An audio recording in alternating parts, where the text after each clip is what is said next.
Kaipamangalam beach community centre library and reading room Thrissur ജില്ലാ chess അസോസിയേഷനുമായി ചേർന്ന് ജില്ലാതല റാപ്പിഡ് ചെസ് ചാമ്പ്യൻഷിപ്പ് സംഘടിപ്പിച്ചു. Kaipamangalam government fisheries vocational higher secondary സ്കൂളിൽ സംഘടിപ്പിച്ച ചെസ് മത്സരം E.T. ടൈസൺ MLA ഉദ്ഘാടനം ചെയ്തു.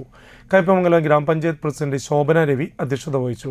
ക്ഷേമകാര്യ standing committee chairperson P.K. Sukanya, library council സംസ്ഥാന കമ്മിറ്റി അംഗം P.N. Devi Prasad, school principal E.G. Sajimon, വായനശാല president Sajeevan Pallayil, secretary K.V. Valsakumar തുടങ്ങിയവർ സംസാരിച്ചു. 100ഓളം പേരാണ് മത്സരത്തിൽ പങ്കെടുത്തത്. ഓരോ കുട്ടിക്കും എന്തെല്ലാം കഴിവുകളുണ്ടോ കഴിവുകൾ വികസിപ്പിക്കാൻ കഴിയുമെന്ന ആത്മാർത്ഥമായിട്ടുള്ള പരിശോധനയും അതനുസരിച്ചുള്ള പ്രവർത്തനങ്ങളുമാണ് രക്ഷിതാക്കളും അധ്യാപകരും ഈ പൊതുസമൂഹവും ഇപ്പോൾ നിർവഹിക്കുന്നത്.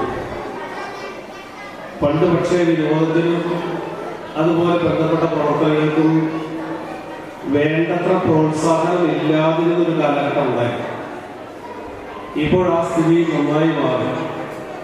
കുട്ടികളെ ഏത് തരത്തിലുള്ള കഴിവുകളുണ്ടെങ്കിലും അത് വികസിപ്പിക്കാനും അതിനെ പ്രോത്സാഹിപ്പിക്കാനും രക്ഷിതാക്കളും അധ്യാപകരും മാത്രമല്ല ഈ പൊതുസമൂഹവും നല്ലവണ്ണം ശ്രദ്ധിക്കുന്നുണ്ട്.